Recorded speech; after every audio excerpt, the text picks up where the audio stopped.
Good Game Spawn Point, the show for younger gamers by gamers. I'm Hex. And I'm Bajo. And I am Darren, fully charged and functional. Good for you, Darren. Coming up on the show this week, we deliver your verdict on the Spawn Selects poll. Which strategy game was crowned king? I'll be delivering my expert computational analysis of Tiger Woods PGA Tour 11.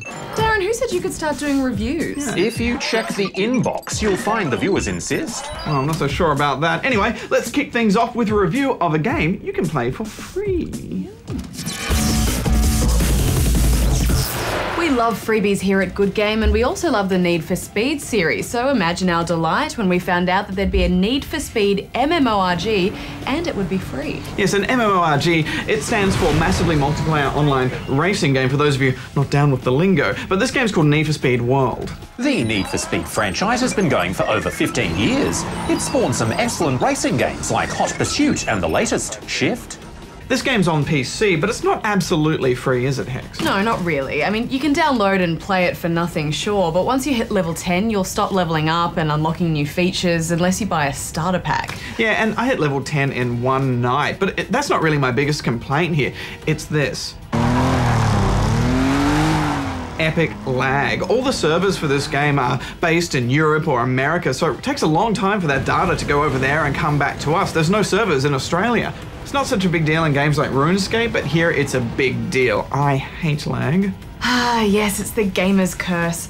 Moving on though, World is a combination of gameplay from the Most Wanted and Carbon games. It even uses maps from both. The focus is on street races, police pursuits, and general exploration. You earn experience and cash by completing single-player and multiplayer missions, as well as evading the police. And if you do, you get rewarded with random loot drops, usually containing bonus experience points or money. Excuse me, Darren, is this your review, or is your review coming up later in the show? I think you'll find it's coming up a bit later in the show. This is our review. Affirmative. Yeah, just might be quiet while we do our thing. Affirmative. And you can spend your cash on new cars as well as customizations. As you earn experience points and level up, you'll be able to unlock and upgrade various powers, such as an extra boost off the line or the ability to see police further away on your radar. Code 6 still mobile. Maintaining pursuit. Tiger went through the block. Graphically speaking, it's decent enough, but Hex, I couldn't help but feel this game generally was undercooked.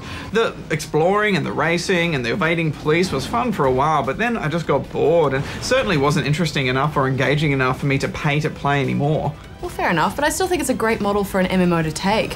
I mean, there's no risk in trying it out to see if you like it, and you still get a well-designed and fun online racing game even if you never hand over a cent for it, and you can't really complain about that. There are so many great racing games out there, and the gameplay in this one is based on my two least favourite Need for Speed games. And for me, free or not, it comes down to lag. If I can't play the game, then I don't want to. So I'm giving it 5 out of 10 rubber chickens. You're much better off with something like Trackmania Nations, for example, which is also free. Yeah, I mean, I see where you're coming from. Honestly, I don't think I'll be playing much of it either, but it does already have a thriving online community, so if you're a Need for Speed fan, then definitely give it a go and see if you like it. It's only a download of about 800 megabytes, so I'm giving it 7. Darren, did you have lag when you played? Because you've got a pretty fast connection up there. Well, as you're aware, I have the entire internet right here in my pants. Oh really? In your pants? The whole internet in your pants? Affirmative. Can I see it? You're not wearing any pants. Affirmative. I didn't notice before. Damn, that's disgusting. All right, it's question time, Sir Hexington. Sir Hexington? I quite like that. It's got a nice ring to it. Thanks very much. Who's up first? Oh, it's this one from Twilight is Awesome in I'm Not Telling, New South Wales. I've already got my jacket on. Dear Good Game Spawn Point, on my computer it says I have to have a graphics adapter to play The Sims. What is it and how do I get one?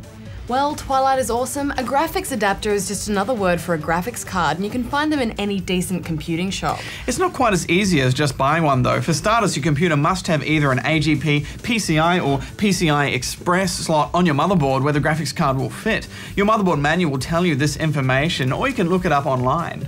Then you should do some research into what graphics card is right for you. So the general rule is just get the best card that you can afford. Then you need to install the graphics card, and this needs to be done by someone who knows something about computers, since you'll have to open up the PC case, get inside, and there's lots of fragile and delicate parts in there that you could easily damage with chocolate or whatever. So good luck, Twilight. Moving on to this from Jelly Belly Smelly in Queensland. It's a funny name. Whose funny name? Oh, what if it's the person's real name? How do you get past the last level on Braid? Now for anyone who has not finished Braid, leave the room for half a minute now as we're about to show you the whole last level of the game. Okay, so now that we're completely alone, Jelly Belly Smelly, it's easier if we just show it to you.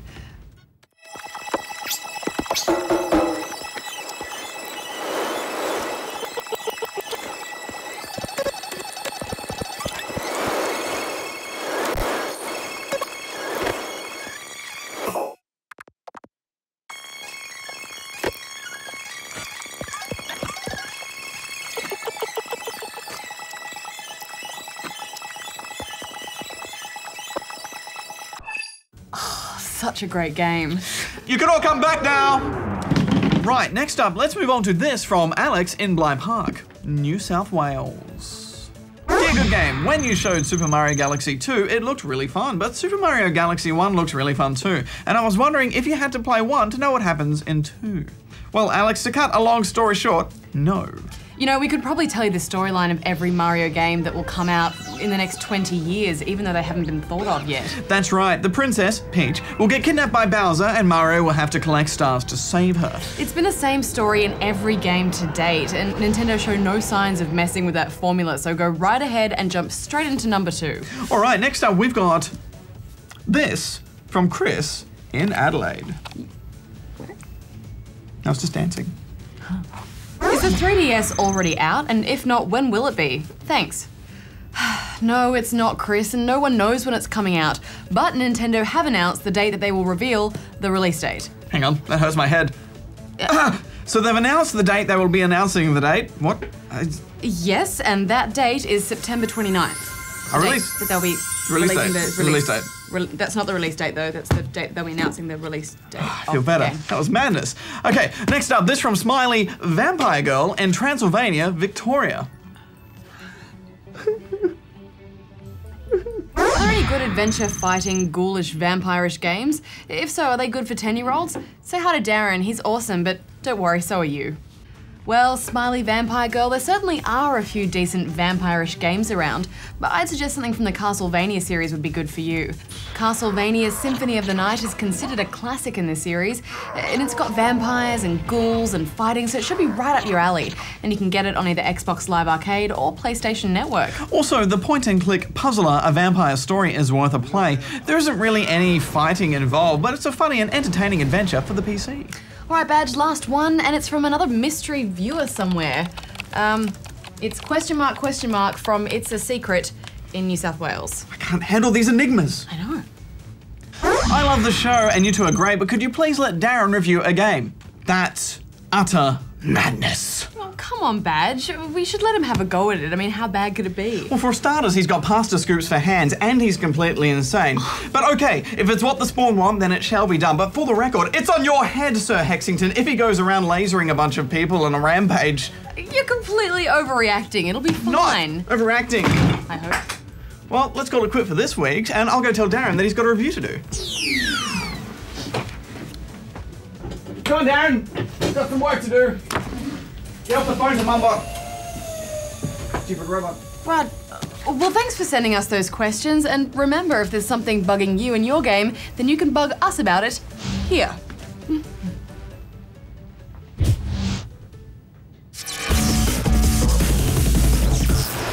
Well, Darren, the Spawn have asked for it, so are you ready for your first big review? Oh, affirmative, affirmative. Oh, what game do you have for me to analyse? Well, we have the new Tiger Woods game on 360. How about that? Affirmative. Please insert it in my game analysis matrix to begin the review process. Where's that? Up top. Oh. Yeah. Affirmative. Wonderful. Analysing game mechanics, finding bugs, collecting achievements, calculating score. Ah, well, I give it 7.5 from Analysis Matrix A and an 8 from Analysis Matrix B. Darren, you can't just whack a score on a game. You need to explain why it deserves that score. Oh. Well, it plays and feels like a good game of golf. Do you get on the greens very much, Darren? All the time, Bajo. It's the perfect way to relax after a busy day of noob exterminating. Darren, there's no way you could possibly swing a golf club. Irrelevant. Now, if you don't mind, I believe I am reviewing the game. Sorry, Darren. Please don't let it happen again. Now, there is a wide selection of modes available, including quick play, PGA tours, online tournaments, and matches, skill challenges, and now you can play in the Ryder Cup, which allows you to play as a team with either artificial intelligences or with humans. There is also a true aim mode, which allows players to play from a more true-to-life perspective.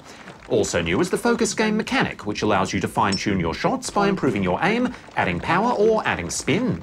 The graphics and sound are both of acceptable quality. The crowds do seem to all clap at the same time, which does seem a little strange. And Tiger Woods always seems to look unhappy. He found the rough. I was disappointed in the lack of a robot character to play as, but the character creation tools did allow me to create a rather amusing replica of Bajo. Stay in the fairway.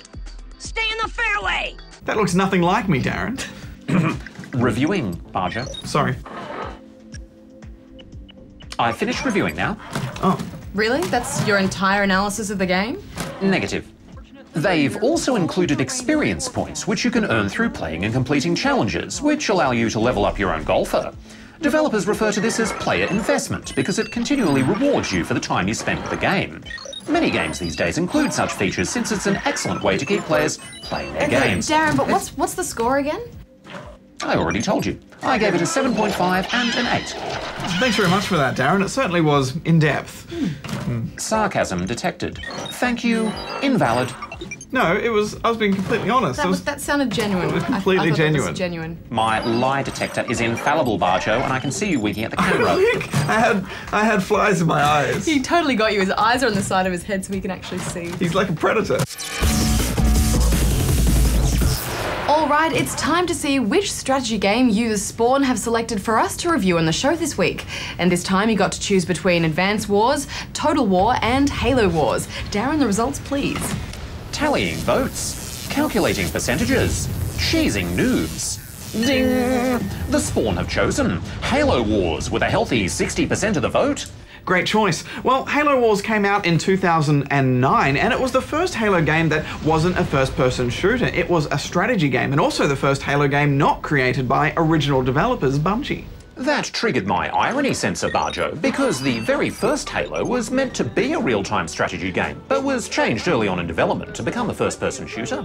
Yeah, I knew that, Darren. Well, did you know that Halo Wars was developed by veteran strategy developers Ensemble Studios, makers of Age of Empires? Yeah, I knew that too. Well, did you also know that Halo Wars was the last game Ensemble Studios ever made before they were disbanded by Microsoft? A lot of the employees stayed together to form several new studios. One was called Robot Entertainment, which is a much better name. Well, yes, Darren, I knew that as well, but thank you very much. Oh, you're most welcome, Bajo. This game is actually a prequel to the other Halo games, taking place roughly 20 years before the first Halo, and it was the first of the Halo games to actually use fancy CGI cutscenes.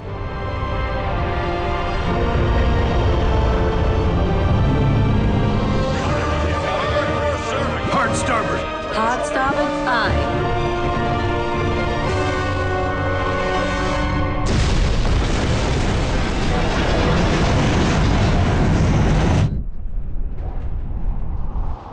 In multiplayer, you could play as the humans or the Covenant, but the single player was only as the humans. It would have been nice to have a Covenant perspective.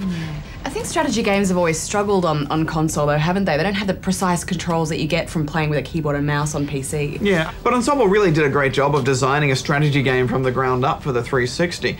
By simplifying base building into a single structure and using streamlined resource collecting, as well as easy-to-use radial menus and unit selection techniques, they managed to make strategy not only work on a console, but work well.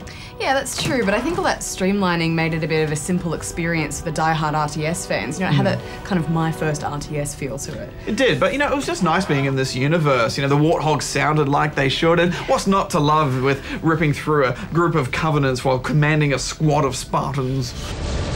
Spinning up Mac rounds depleted.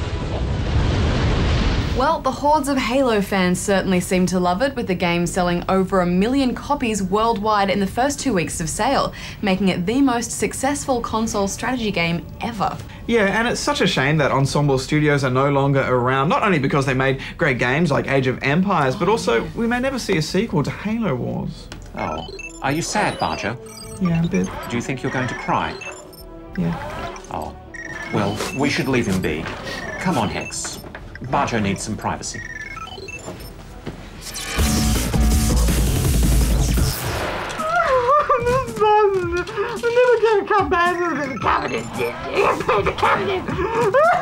Next week on the show, the new Dragon Quest 9 Sentinels of the Starry Sky on DS.